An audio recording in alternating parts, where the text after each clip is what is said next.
에슨 예수님 이름으로 기도드려요. 아멘. 오늘 말씀 고린도전서 15장 1절부터 17절까지 오늘들 1-р Коринт номын 15-ийн 1-ээс 17 Коринт 1-р Коринт 15-ийн 1-ээс 17 Ах トゥ нараа та нарт тунхагласан мэдээг би та нарт мэдүүлье. Ах トゥ нараа та нарт тунхагласан сайн мэдээг би та нарт мэдүүлье. Та нар түүнийг хүлээн аваад түүндээ зогссон хэрвээ миний тунхагласан үгийг та нар баримталж бас дэмий хоосон итгээгүй бол та нар түүгээр мөн аврагдсан. Учир нь би хүлээн авснаа та нарт юуны түрүүнд дамжуулсан бичвэрийн дагуу Христэд бидний нүглийн учир өгсөн бөгөөд оршуулгдан бичвэрийн дагуу 3 дахь өдөртөө амьлагдсан агаад Кепд дараа нь өнөөх 12-т үзэгдсэн үүний дараа 500 гаруй ах トゥ нарт нэг мөчид үзэгдсэн бөгөөд одоо болтол тэдний олонх нь амьд байна. Харин зарим нь ойрсчээ. Тэр нь дараа нь Яаков тэгээд бүх элч нарт үзэгдсэн бүгдийн эцэст дутуу төрсөн мэт надад ч тэр бас үзэгдсэн билээ. Учир нь би элч нараас хамгийн өчүүхэн бөгөөд Бурхны чуулганы хавчиж байсан тул элч гэж нэрлэхэд зохисгүй хүн юм а. Харин Бурхны нэгүслэр би одоогийн би болсон түүний надад үзүүлсэн нэгүслэл хоосон байгаагүй. Харин ч би түүнд бүгдээс илүү зүдэд зүтгэсэн юм а. Гэхдээ би биш харин надтай хамт байсан Бурхны нэгүслэл билээ. Иймд би эсвэл тэнд байсан эсэх нь хамаагүй бид тийхүү тунхаглаж та нар түнчлэн итгэсэн билээ. Хэрвээ Христ үхэгсдээс амьлуулагдсан гэж тунхаглагдсан бол та нарын дотор зарим нь үхэгсдийн амьлал байхгүй гэж юунд ярина вэ? Үхэгсдийн амьлал байхгүй бол Христ ч амьлуулагдахгүй болно. Христ амьлуулагдаагүй бол бидний тунхаглал хоосон, та нарын итгэж хоосон. Үнэн дээр үхэгсэд амьлуулагдаагүй бол түүний амьлуулаагүй Христийг тэр амьлуулсан гэж бид Бурхныг гэрчилснээрээ Бурхны хуурамч гэрчлэгчид болно. Учир нь үхэгсэд амьлуулагдаагүй бол Христ ч амьлуулагдаагүй болно. Христ амьлуулагдаагүй бол та нарын итгэл хоосон агаад та нар ч нүгэлд байсаар байна. 1-р Иохан номын 15-ийн 1-ээс 17 Амен. Христ амьлуулагдаагүй бол та нарын итгэл хоосон агаад та нар ч нүгэлдээ байсаар байна. Амен.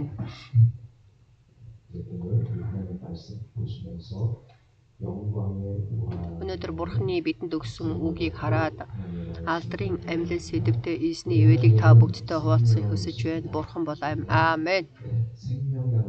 Бурхан бол амь. Тэгэхээр бид нар амь гэж ярихад ертөнцид байгаа ямар нэгэн бүтээл, энэ амьд байгаа бүтээл хэлээд байгаа юм биш. Харин Бурхан бол амь гэж хэлэхэд Бурхан бол мөнхөд оршигч амь. Амен. Мөнхөөс өмнө байсан, үргэлж мөнхөөс өмнө байсан Бурханыг хэлж байна. Бурхан бол амь. Амен. Тэгэхээр бид нар энэнд итгэж Бурхан бидэнд амийг өгнө. Тэгэхээр энэ ертөнцид зүгээр байх амийг бидэнд өгөх юм биш ээ. Харин Бурхны амийг бол бидэнд өгнө. Амен. Тэгэхээр бид нар энэ амийг яаж авлаа? Бид нар энэ амийг итгэлээр авсан гэж Библи бидэнд хэлсэн. Бидний гавьяа зүтгэлээр, бид нар өөртөө эрх мэдлээр, мэрэгэн ухаанаар энэ Бурхны амийг хүлээн авсан юм биш ээ. Бурхны ам гэдэг маань Бурхан бид нар итгэсэн учраас Бурханд бид нар итгэсэн учраас энэ авралыг бид нар авсан. Тэгэхээр авралыг бол итгэлээр авна. Амен. Мөнх амийг бол бид нар итгэлээр авна. Мөнх амийг бол хизээч хэн нэгний үйлдэл тэр бол мундаг гавьяа зүтгэл хийсэн учраас тэр амийг авах бишээ итгэлээр авна. Итгэлээрээ бид нар мөнх амийг авч авралыг авна. Амен. Тэгэхээр бид нар юунд итгэсэн бэ? Өнөөдөр 무엇을 정확하게 юунд 믿는지 бид нар итгэж байна вэ гэдгийг маш их тодорхой дахин эргэж харахыг хүсэж байна. За дөнгөж Христэд итгэж байгаа хүмүүс бол Есүст итгэж байна, Есүсийн үхэлд итгэж байна, эзний дахин амьсанд итгэж байна гэж бяцхан итгэгч нар бол ерөнхийд нь л ойлгож мэднэ. Харин тэр сайн мэдээнд итгэсэн Есүс гэдэг Бурхны хүү тэр үхэж нас орсонд итгэсэн 거기에 대한 이제 구원을 받았다는 тэр 확신이 тал дээр 있어요. бол 그런데 우리가 аврал авсан 이제는 гэдэгт бол бат итгэдэг. 교회 생활 할 Тэгэхээр бид нар 시간에서 сүм чуулганд явж үйлчилж итгэлийн амьдралаар амьдарч байхдаа миний итгэл гэдэг маань жинхэнэ юунд итгэж байна вэ гэдгийг бол маш их сайн тодорхой нарийн мэдж ойлгох хэрэгтэй. Аамен. 저번 주에 그 직분자 훈련을 За 하면서 өнгөрсөн нэгд өдөр болохоор бид нар үйлчлэгч нар зориулсан хичээл зааж байгаа. 여러분들이 진짜 하나님을 알고 Ахлагч удирдагч үнэхээр жинхэнэ Бурхныг мэдэж байна уу? Бурхан хэн бэ? Есүсийн ариун сүнс хин юм? Тэнгэр элч хин юм? Хүн хин юм? 여러 가지 Маш олон асуултнууд байсан шүү дээ. Тэгэхээр энийг бол бид нар заавал хариулж чаддаг байх хэрэгтэй. Бидний итгэл дотроос гарах хэрэгтэй. Аамен. Итгэлээрээ бид нар энийг хариулж чаддаг байх хэрэгтэй. Итгэж байна уу? Аамен. Итгэж байна. Юунд итгэж байна? Зүгээр бүгдд л итгэж байна гэж хэлж болохгүй. Харин би сайн мэдээнд итгэж байна гэж хэлж болохгүй. Маш их тодорхой би юунд итгэж байна? Хурдан өнгөрөөд чи юунд итгэж байна? Аамен. Гэт хурдан өнгөрөх боловч харин Бурхны өмнө 사람들 앞에서 이 세상 앞에서 내가 хүмүүсийн өмнө энэ ертөнцийн өмнө би юунд итгэж байна 아주 정확하게 гэдгийг бол маш их тодорхой нэгнгүү тайлбарлаж чаддаг байх хэрэгтэй гэж Ром номын 8 дээр маш тодорхой хэлсэн. Тэгэхээр бид нар бол заавал бидний итгэлийг бол бусдад тайлбарлаж чаддаг байх хэрэгтэй. Аамен. Тэгэхээр өнөөдөр үгийг харах юм бол 지금 현재 내가 너희에게 전한 복음을 너희로 알게 하노니 지금 тэгэхээр миний та нарт 믿음으로 죄사함을 받고 та нар бол итгэлээрээ авралыг авсан. Харин юунд итгэсэн юм бэ? Сайн мэдээнд итгэсэн. Тэгэхээр энэ сайн мэдээ гэдэг нь юу вэ? 그것을 정확하게 알아야 된다. Гэдгийг бол сайн мэдэх хэрэгтэй. 사도 바울이 정리를 합니다. Илч Паул энэ дэр хэлсэн байна. 이 복음에 대한 Илч Паул энэ сайн мэдээний талаар хаана хэлсэн бэ гэхээр 15장입니다. 1-р Коринт номын 15 좀긴 장입니다. 여기 보면 58절까지 있는데 1-р Коринт 여기서 15 бол 58 ишлэлтэй. 사도 바울은 Тэгээ Илч Паул бол хаана анхаарлаа хандуулж хэлж байна гэхээр Есүс Христийн амьлын талаар энэ дээр бол маш их 그래서 여기는 тодорхой хэлсэн байна. Тэгэхээр бидний маш сайн нарийн мэдэх ёстой зүйл. За өнөөдөр бид нар үгийг хараад дахиж их зэгстэй нэг харъя. Бид нар юунд итгэж байна? Ариун сүнсээр.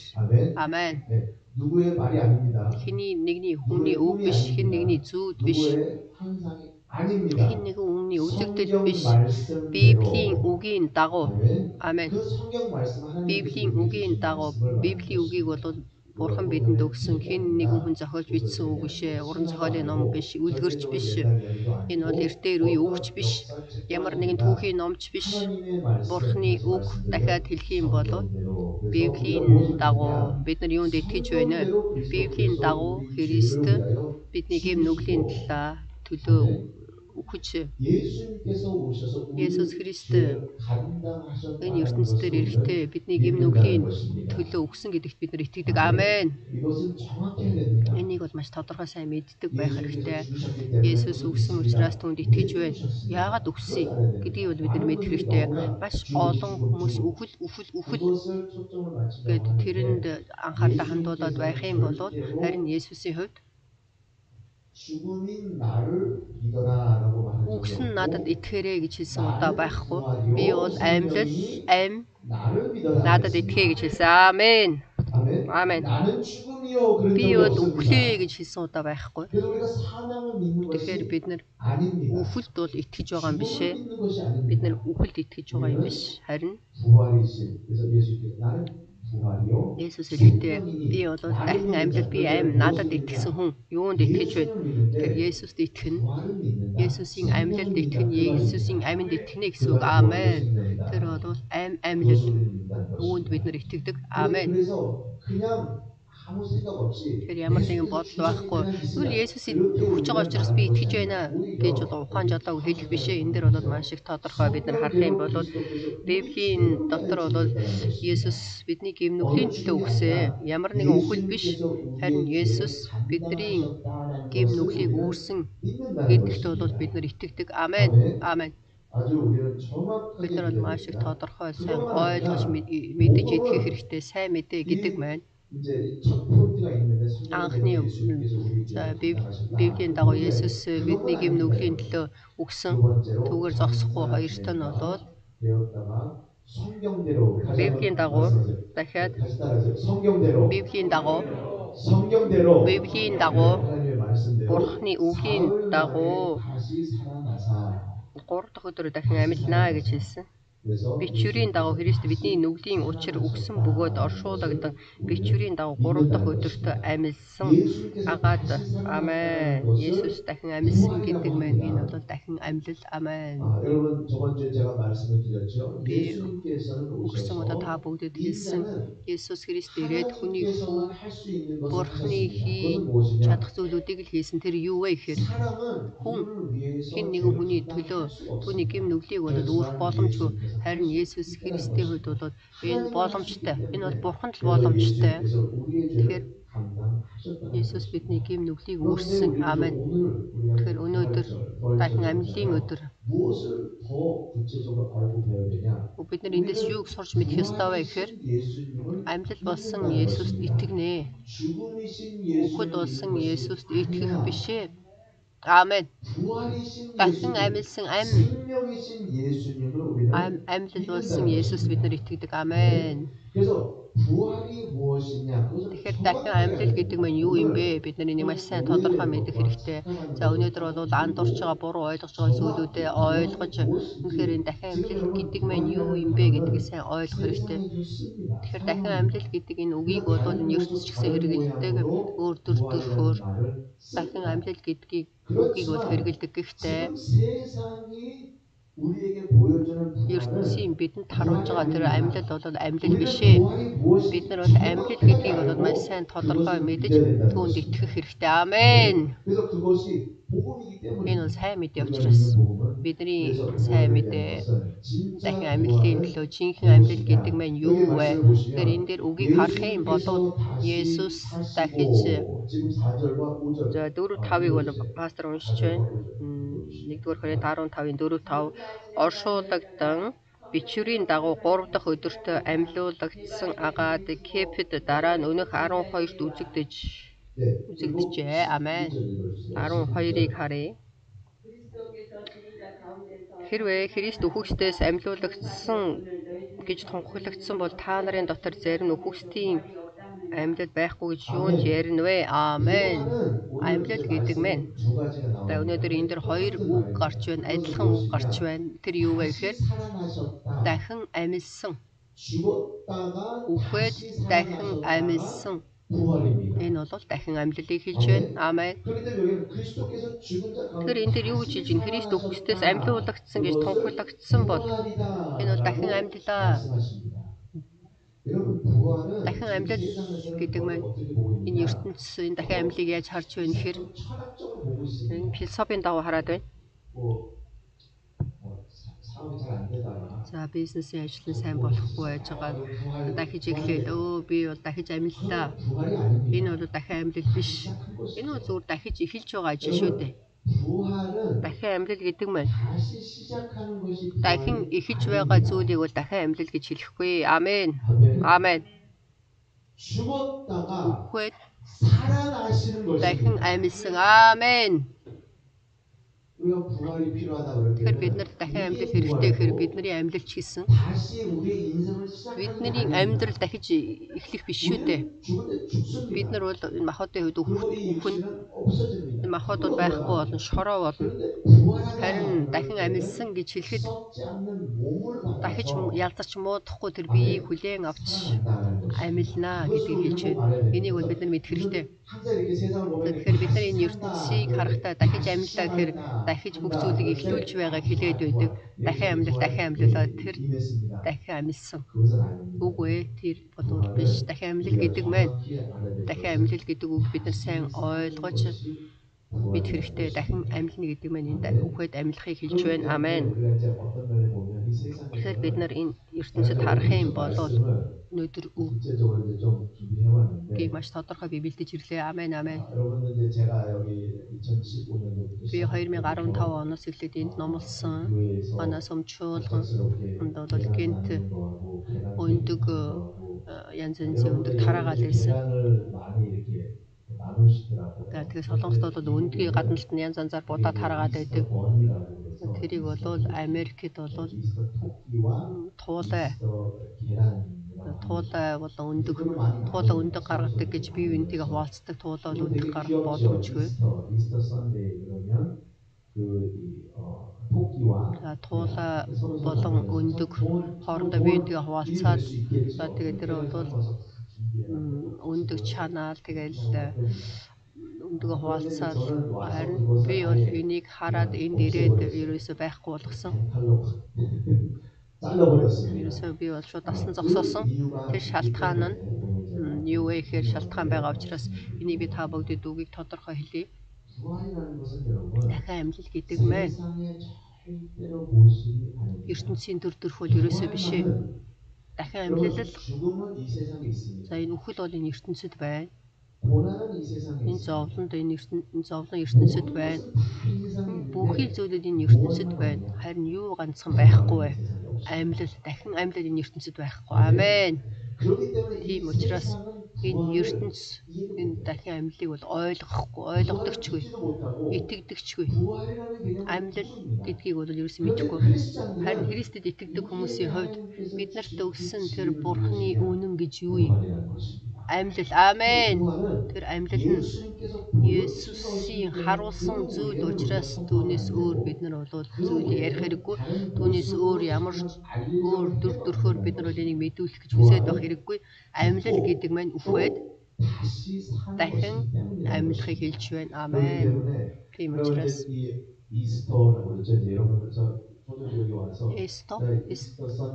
Исто Сандэ гэдгийг бол би байхгүй болгосон. Тэр шалтгаан нь байна.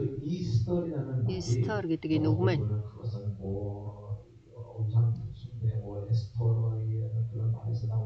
зарим хүн болохоор энд бол хуурамч үтэнээс гарсан барьсан гэж янз янзын үгнүүд байдаг. Харин Эстор гэдэг энэ үг энэ түүх яаж бий болсон бэ гэхээр King James нэртэй англи библи байна. Шибэл 1611.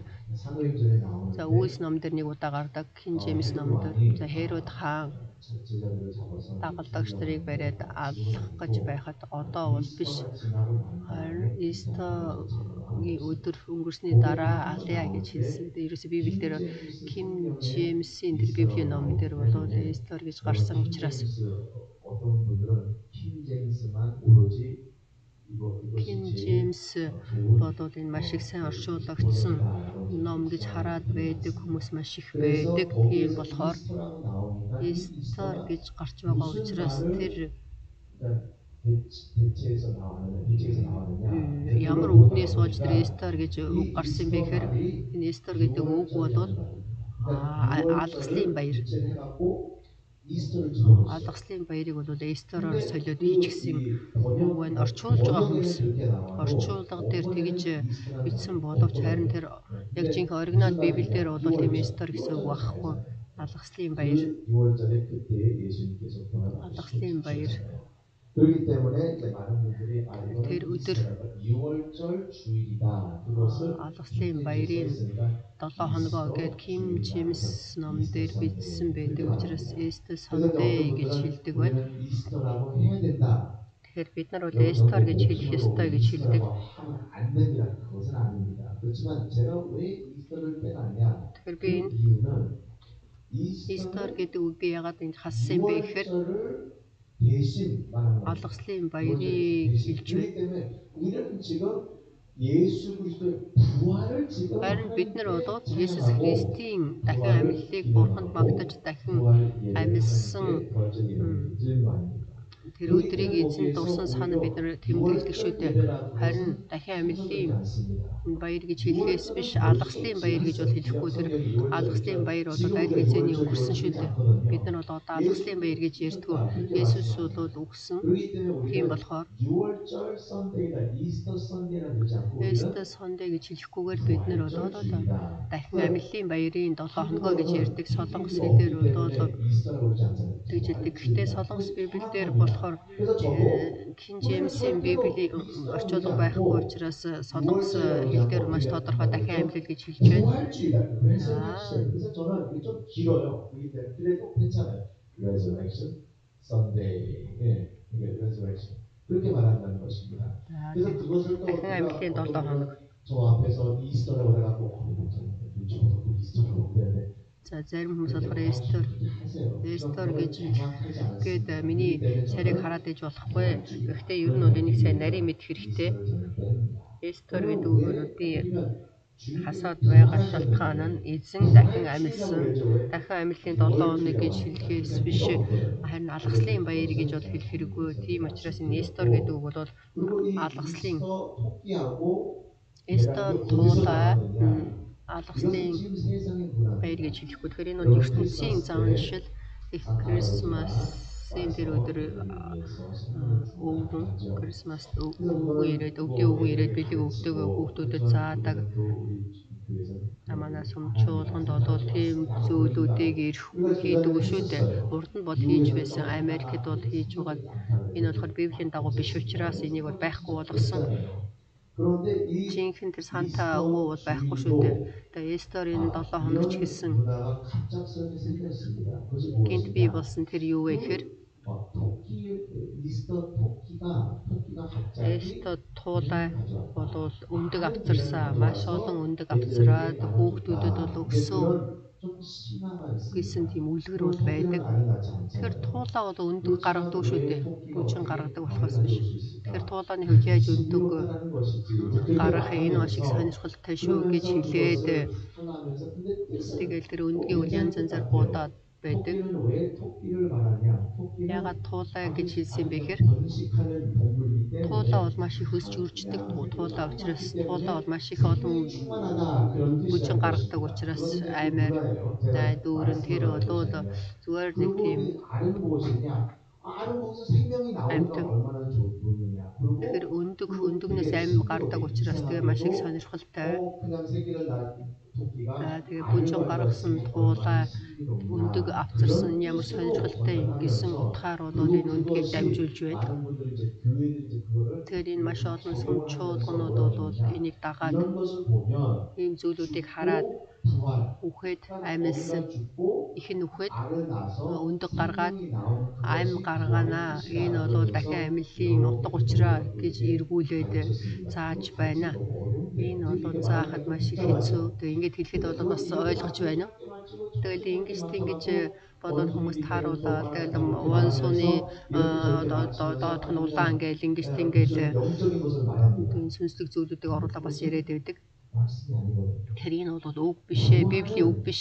Амьлал гэдэг маань эцэг их мань өхөөд хүүхдүүд маань төрөөд хүүхдүүд маань байнгын л амьдарч хүүхдүүдийг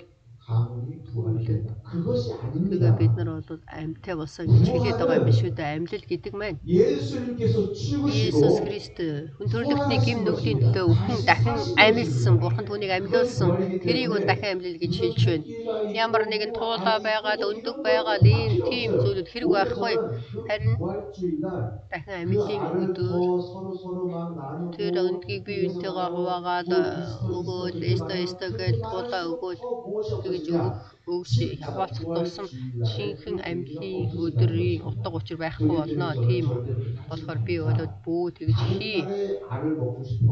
Хичнээн өндөг идэхийг хүссэн ч гэсэн амьлын өдөр биш өөр өдөр өндөг идэж болно шүү дээ. Хуваалцаж болно шүү дээ. Тэгэхээр миний хэлээд байгаа үг тэр байна. Тэр энэ сайн мэдээ болвол явах тусам болоод өөрчлөгдөд байна. Сайн мэдээ хүмүүс өөрчлөгдөд байна. Тэгэхээр бидний хувьд тэгж болохгүй, харин амьлын талаар тайлбарлахыг хүсэх юм бол Есүсийн хэлсэн үг байгаа шүү дээ. Тэр юу вэ? Үр гэж хэлсэн өөрийгөө. Энэ кичиньюр энэ үр үхээд газарт бодогдохгүй байх юм бол дахиж амьлах боломжгүй. Тэгэхээр эзэн өөрийнхөө үхэл дахин амьлын талаар үрээр дамжуулаад хэлсэн.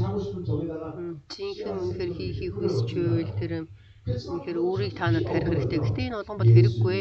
Есүс амьсан. Амен. Амен. Есүс бол дахин амьсан.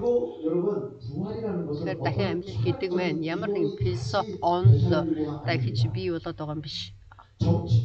Улс төрийн хувьд, альсвал түүхийн хувьд, хүн төрөлхтний хувьд бол ямар нэгэн зүйл үхээд дахиад эргэж ирж байгаа юм биш. Энэ бол дахин амьсан. Ямар нэгэн онд, ямар нэгэн философи дахин бий болсон гэж хэлээд байгаа юм биш. Энэ бол дахин амьлал биш. Жинхэнэ амьлал гэдэг маань юу вэ гэхээр үхээд дахин амьлахыг хэлж байна. Амен. Энэ бол хэн хийх боломжтой? Бурхан л хийх боломжтой. Амен. Энд бол бид нар итгэдэг. Амен. Тэгэхээр бид нар энэ дахин амьлалд 14 бүгдөө уншицгаая. Христ амьлуулагдаагүй бол бидний тунхаглал хоосон, та нарын итгэж хоосон болно. 17 1-р Коринт 15. Христ амьлуулагдаагүй бол та нарын итгэл хоосон агаа та нар ч нүгэлдээ байсаар байна. 1-р Коринт 15-ын 17. Тэгэхээр бид нар энэ дахин амьлын талаар юуг мэдэх ёстой вэ гэхээр Есүс Христ бидний гэм нүглийг өөрөн загалмай дээр цовдогдсон нас барсан. Тэр загалмай дээр нас барсан тэр дахин Бурхан түүнийг амьлуулж түүний хийсэн бүхий л ажил үйлсийг Бурхан хийж Бурханы авралын үнэхээр ажлууд байсан. Амен. Тийм болохоор амьлал байхгүй байх юм бол итгэл хоосон. Дахиад энэ үгийг бүгдээрээ харъя. Амьлалд итгэхгүй байх юм бол итгэл хоосон. Итгэл байхгүй. Амьлалд энэ бол маш их тодорхой амьлалд итгэхгүй байх юм бол бид нар та нар ч гэсэн нүгэлдээ байсаар байна. Гэм нүгэлдээ ч гэсэн бид нар байгаад байх нь байна. Хэрвээ амьлал гэдэг маань ертөнцид байгаа дуршлагыг хэлээд байгаа юм биш. ертөнцөөс ирж байгаа тэр амьлалч биш. ертөнцөөс гарч ирж байгаа өсөж байгаа зүйлүүд ч биш. Харин энэ амьлалыг Бурхан хэлэхдээ би бол амьлал гэж хэлсэн учраас Есүс ирж тэр амьлалыг авчирсан. Амен. Амен. Есүс амьлалыг авчирсан Бурхан. Тэгэхээр Христэд итгэдэг хүмүүс үүнд итгэж байна. Өөр хүмүүс бол энэ ертөнцид байгаа зүйлд итгэж байна, зовлонд итгэж байна, үхэлд итгэж байна, хэцүү асуудалд итгэж байна, тийм маш олон ёс суртахууны зүйлүүдэд итгэж байна. Энэ бол бүгд энэ ертөнцийн харин бидний хувьд тэнгэрт зүйлүүдэд итгэж байна. Амен. За дахиад хэлье. Амьлал нь үнэн. Амен. Есүс хэлсэн би амьлал гэдэг маань үнэн. Тэгэхээр бидний итгэж байгаа зүйлүүд бол үнэн. Энэ амьлал гэдэг маань бид нар эзэд итгэхэд бидний энэ үнэхээр итгэл гэдэг нь ертөнцийн итгэл биш. Энэ ертөнцөөс даван гарсан итгэлээ. Амен. Амьлал итгэж байна уу? Амен. Есүсийн амьлал итгэж байна уу? Амен. Тэгэхээр бид нар энэ ертөнцийн бодлоор амьдраад байгаа юм биш. Энэ ертөнцөөс бид нар даван гарч Бурхантай хамт гэсэн тэр гайхамшигтай түүхүүд бий болно. Амен. Амьлалын талаар өшөө дахиад нэг мэдэх зүйл байна. Тэр нь юу вэ гэхээр амьлал гэдэг маань үхээд дахин амьлаа зогсохгүй. Өнөөдөр 15-ыг харах юм бол маш тодорхой хэлж байна. 1-р Коринт 15-ийн 15. 1-р Коринт 15 дугаар бүлэг дээр маш тодорхой бичсэн байна. Энэ бол дахин амьлал. Энэ ертөнцийг харах юм бол за энэ шинжлэх ухааны хувьд тэр хүний махбод өгсөн. Гэтэл хэдэн цагийн дараа тэр бол орсон байна. За Америкт бас ийм зүйл болж байсан. 1-2 хоног өгсөн хүн дахиад амьлсан байдаг. Энэ бол дахин амьлал биш үү? Тэр хүнийг 2 өдрийн өгсөн хэрнээсээ дахин амьлсан шүү дээ. Энэ амьлал биш үү гэж хэлж байна. Харин Есүс Христийн бидэнд харуулсан амьлал гэдэг нь юу вэ гэхээр бидний мэдэх ёстой зүйл. 1-р Коринт номын 15-ийн 50-аас 52-ыг харъя. 15 1-р Коринт 15-ийн 50-аас 52 ах дүү нараа үүнийг би та нарт хэлье. Мах ба цус нь Бурхны хаанчлалыг өвлж чадахгүй, муудах нь үл муудахыг өвлөхгүй юм а. Харах тун би та нарт нэгэн нууцыг хэлье. Бид бүгдээрээ нойрсохгүй, харин бүгдээрээ өөрчлөгдөх болно. Ингэхдээ нүд эрэмхийн зуурныг агшин сүүлчийн бүрээнээр, учир нь бүрээн дугарч үхэгсэд үл муудахаар амьлуулагдаж бид өөрчлөгдөнө. Амен. Амен. Тэр амьлын талаар бид нар мэдэх ёстой зүйл юу вэ гэхээр муудахгүй, үхэхгүй. Учир нь бүрээн дугаар үхэгсдэд үл муудахаар амьлуулагдана. Амен. Есүс энийг бидэнд харуулсан. Тэгэхээр энэ үгийг дахиад бүгдээрээ тодорхой харъя. Би урд нь бол энэ үгийг та бүгдэд тайлбарлаж байгаагүй учраас энэ үгийг дахин тайлбарлахын тулд 50 дугаар ишлэгийг харъя. 15-ын 50. За тэгэхээр мах цус нь ах дүү нараа үүнийг би та нарт хэлье. Ах дүү нараа та нарт энийг хэлье. Мах цус нь Бурхны хаанчлалыг өвлөх чадахгүй. Муудах нь үл муудахыг өвлж чадахгүй. Гэхдээ мах ба цус нь Есүс яаж ирлээ? Үг. За Иохан номын 1:14 дээр хэлсэн байгаа шүү дээ. Есүс Христ яаж ирсэн бэ гэхээр үг нь махбод болж бидний дунд оршин бид түүний алдар сууг үзсэн. Энэ эцгээс тоор ганц төрөгчийн алдар бөгөөд нэгүс ба үнээр дүүрэн. Амен. Харин махбод гэдэг маань, мах цус гэдэг маань мөнхийн улс руу явах боломжгүй. Харин Есүс үг махбод болж энэ ертөнцийн дээр ирсэн. Есүсийн бидэнд өгсөн зүйл юу вэ гэхээр энэ бол миний цус. Та нарын төлөө уурсгах миний гэрээний цус гэж хэлсэн. Есүс бол мах цус. Есүсийн хувьд ч гэсэн мах цусаар бол энэ ертөнцийн дээр ирсэн. Махбодоор энэ ертөнцийн дээр ирсэн шүү дээ. Тэгэхээр энэ дээр болохоор мах цус нь Бурхны хаанчлалыг өвлж чадахгүй гэж хэлсэн байтал Есүс яагаад тэгж ирсэн бэ? Тэр шалтгаан нь бид нар Есүс Христийн биеийн талаар бас жоох мэдэх хэрэгтэй. Есүс Христ бол муудах махбодоор ирээгүй. Тэр бол үхэхээр ирсэн. Амен. Амен. Тэгэхээр бид нар энийг сайн мэдэх хэрэгтэй. Бид нар бол үхэхэд бидний энэ махбод бол ялзарна. Яагаад шороогоор бий болсон махбод учраас харин Есүс Христийн хувьд бол өөр үг махбод болж ирсэн. Амен. Үг махбод болж цус болж махбод болж ирж бидний амьдрал дээр нэрсэн үг. Тэгэхээр тэр үг махбод болсон учраас тэр үг бол ялзарх муудах боломжгүй.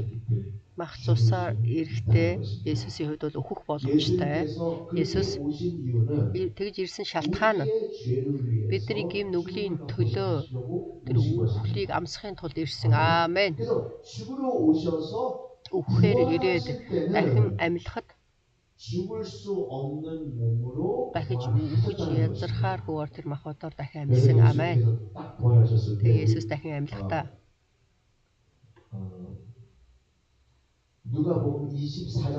Лук номын 24-ийг харъя. Лук номын 24-ийн 39 бүгдээрээ хамт харахыг хүсэж байна. Лук номын 24-ийн 39.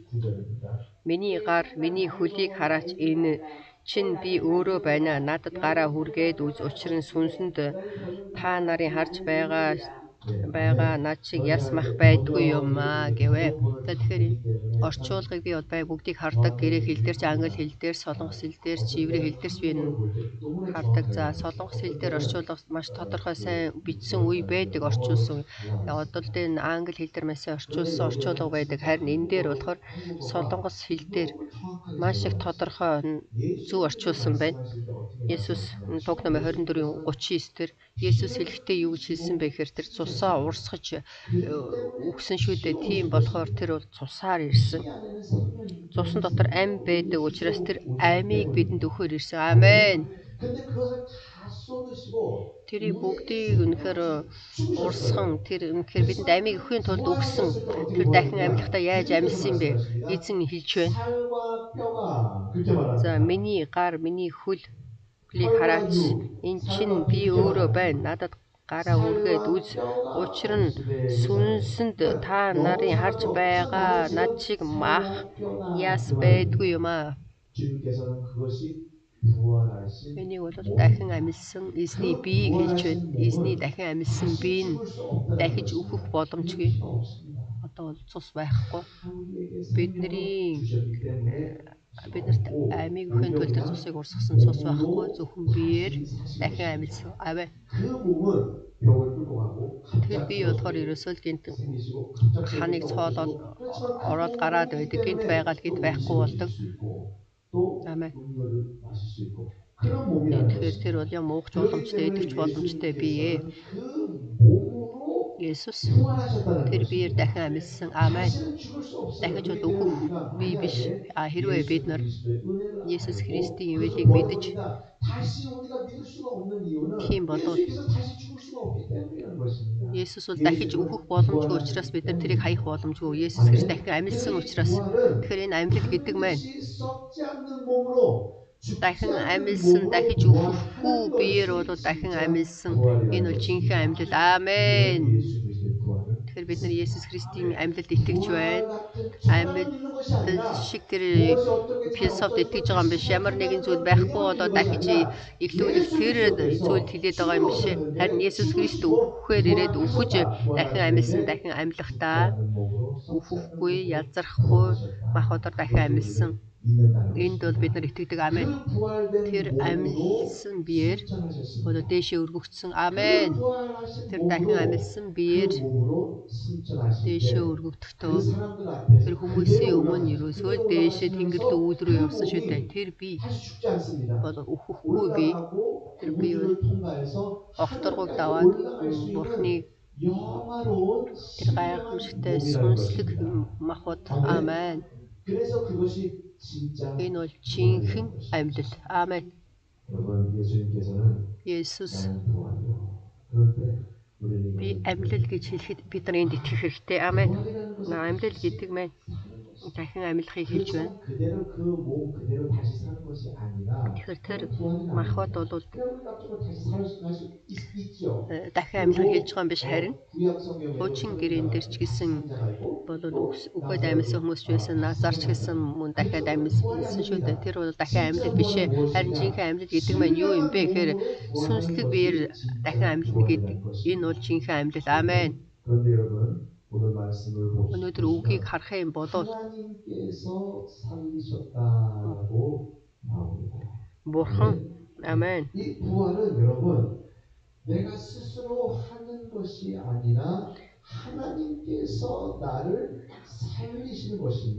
Би өөрөө амьдсан биш, Бурхан намайг амьлуулсан гэдгийг хэлж байна.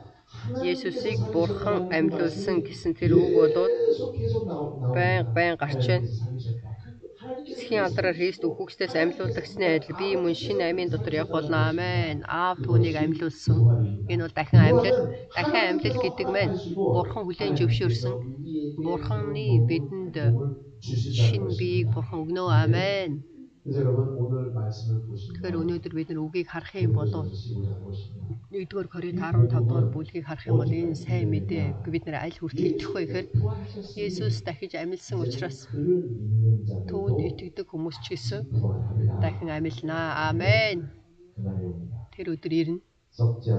Ялзрахгүй тэр мөөмийг биеийг бид нар авч тэр биеэр 평화로운 모습이 Тэгэхээр 거든요. сүнслэг гайхамшигтай тэр биеэр 공중 재림하시는 주님, гайхамшиг дээр 그 оршигч эзэн 몸으로 공중 재림하시는 주님을 우리가 그로 올라가서 бид нар дээш өргөгдөн эзэнтэй тэнгэрт уулзсан дахин амьсан биеэр эзэнтэй уулзсан. Амен. 그 모습을 이제 영어가 나네요.